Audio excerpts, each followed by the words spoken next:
Retirement planning में सबसे बड़ा सवाल इक्विटी कितनी रखे, डेट कितनी रखे। और जब भी आप गूगल करते हो या यूट्यूब पे देखते हो तो हमेशा आपको ना 3 फॉर्मूला दिखाता होगा, 100 रूल, 110 रूल, 120 रूल, और फिर कंफ्यूज कौन सा बेस्ट है, कौन सा रूल फॉलो करें। सबसे पहले ना अपन शॉर्ट में वेरी सिंपल वे में रूल 100, 110, 120 को समझ लेते हैं। रूल 100 जो है सबसे ओल्डेस्ट रूल है, उसमें ये बोला जाता है कि आपको 100 माइनस योर एज को करोगे इक्वल्स टू जो भी नंबर आएगा वो परसेंटेज होगा आपकी इक्विटी का। इसको सिंपल लैंग्वेज में समझते हैं। मान लीजिए कि आपकी एज 60 साल है, यानी रिटायरमेंट पे हो, तो आपका 100 माइनस 60 इक्वल्स टू 40%। आपको 40% इक्विटी में रखना चाहिए। बट इंडिया के अंदर इन्फ्लेशन रेट बहुत हाई है और जो लोग जीते हैं वो भी बहुत लंबा जीते हैं। सरदारनी मान कौर पटियाला, पंजाब, उम्र 103 वर्ष। आपको चंडीगढ़ का चमत्कार के रूप में जाना जाता है। आपने अपना एथलेटिक करियर 93 साल की उम्र में शुरू किया। तो कभी कभार ये रूल काम नहीं करता तो एक मिडिल अप्रोच बनाइए 110 रूल की। 110 रूल भी सेम होता है। 110 में से आपको अपनी एज को घटाना है, तो जो नंबर आएगा वो आपका इक्विटी पोर्शन हो गया। यानी कि 110 माइनस 60 जो क्या 50, यानी कि 50% आप इक्विटी में रखिए, 50% आप डेट में रखिए। अब उससे भी अग्रेसिव एक अप्रोच आई जिसको बोलते हैं 120 रूल, यानी 120 माइनस योर एज, यानी 120 माइनस 60 इक्वल्स टू 60%। 60% आप इक्विटी में रखिए, 40% आप डेट में रखिए। अब आपने नोटिस किया हो 100 में तो 40%, 110 में 50% और 120 में 60%।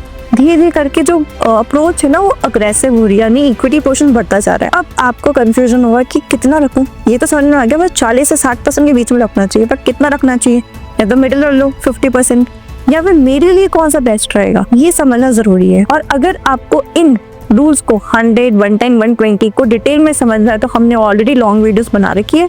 अब आई बटन पे या डिस्क्रिप्शन बॉक्स में जाकर हमने लिंक दे रखी है, आप डायरेक्टली उस वीडियो को देख के डिटेल में समझ सकते हैं कि ये रूल क्या है, कैसे बनाए, कब काम करता है और कब नहीं करता है, मेरे लिए क्या बेस्ट है, क्या मेरे लिए काम करेगा नहीं करेगा। इन सारे सवालों का जवाब हमने इन लॉन्ग वीडियोस में दे रखा है। सबसे पहले जाकर आप उन वीडियोस को देखिए, फिर वापस जरूर आइएगा, क्योंकि आपका जो कंफ्यूजन क्रिएट होने वाला है उसका जवाब इस वीडियो में है। अब आपको क्या करना है, इन तीनों फॉर्मूले से अपनी एज के हिसाब से पहले अपना इक्विटी पोर्शन निकाल लेना है। जो रूल 100 है 40% इक्विटी वेरी कंजर्वेटिव रिटायरीज के लिए बेस्ट है। रूल 110 बैलेंस रिटायरीज के लिए बेस्ट है, और rule 120 inflation beating long retirement के लिए बेस्ट है। अब अपन चेक करते हैं कि इंडिया के कॉन्टेक्स्ट में कौन सा रूल बेस्ट रहेगा, क्योंकि ये वर्ल्ड वाइड में बनाए हुए रूल्स है, इंडिया के हिसाब से दिखते हैं। पहला स्टेप है India retirement reality, inflation high 6 to 7%। Rule 100 जो है ना इक्विटी कम करवा देता है और इन्फ्लेशन के सामने कॉर्पस मेल्ट हो जाता है। विनर क्या हुआ, रूल 120। आप सोचेंगे क्यों, because it keeps growth alive. इसमें आप इक्विटी पोर्शन ज्यादा रखते हो तो कहीं ना कहीं आपको इन्फ्लेशन बीटिंग रिटर्न ज्यादा मिलता है, तो आपका जो कॉर्पस है वो सर्वाइव कर पाता है। दूसरा, लाइफ एक्सपेक्टेंसी लॉन्ग, 20 से 30 साल का रिटायरमेंट होता है। रूल 100 सेफ लगता है, बट 25 साल तक आपका जो रिटायरमेंट पैसा जोड़ा हुआ है वो सर्वाइव कर पाएगा या नहीं, थोड़ा मुश्किल हो जाता है। रूल 110 थोड़ा बेटर है, पर इन्फ्लेशन शायद बीट नहीं कर पाएगा।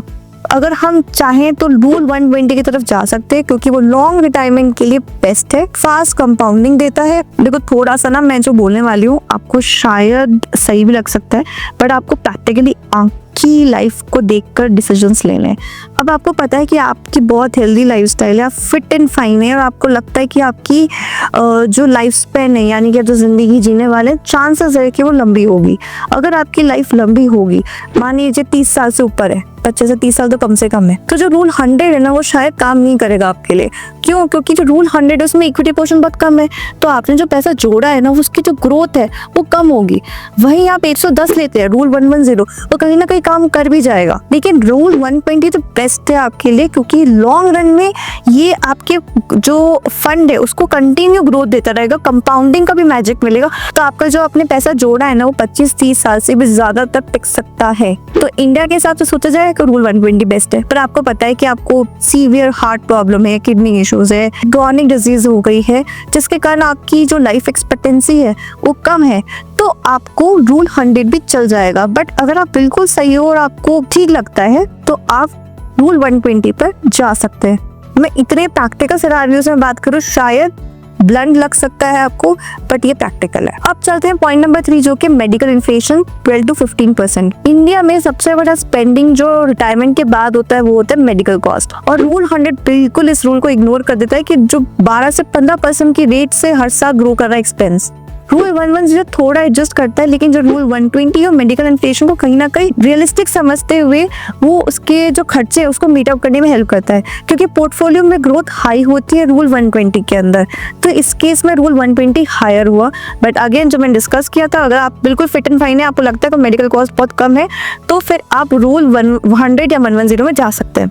अब market volatility, rule 120 high equity देता है, बट अगर कोई अल्ट्रा कंजर्वेटिव रिटायरी हो जिसको मार्केट गिरते उसका दिल धक धक धक धक करने लग जाता है, उसके लिए नहीं बनाई है। रूल 110 सेफ है, या रूल 100 पे जाइए। आप चाहो तो एक मीडियोकर स्टेज भी ले सकते हो रूल 110 की, कि ना मुझे बहुत रिस्की होना है, ना ही मुझे बहुत सेफ खेलना है, मुझे बीच में खेलना है, तो रूल 110 भी आपके लिए बेस्ट हो सकता है। तो अपन शॉर्ट में समझे which rule is best for India, तो शॉर्ट आंसर में तो शायद 120 रूल है, बट कहीं ना कहीं वो आपके ऊपर भी डिपेंड करता है कि आपके लिए कौन सा रूल बेस्ट रहेगा। क्योंकि इंडिया में इन्फ्लेशन हाई है, रिटायरमेंट लॉन्ग है, मेडिकल कॉस्ट का जो इन्फ्लेशन है वो भी बहुत हाई है, और अनप्रिडिक्टेबल तो होता ही है खर्चा।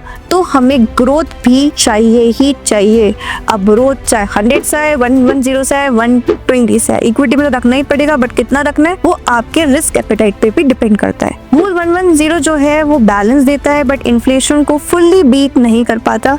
रूल 120 जो है वो ग्रोथ प्लस लॉन्गेविटी दोनों को कवर करता है। रिटायरमेंट में रिस्क इक्विटी से नहीं आता, रिस्क इन्फ्लेशन से आता है।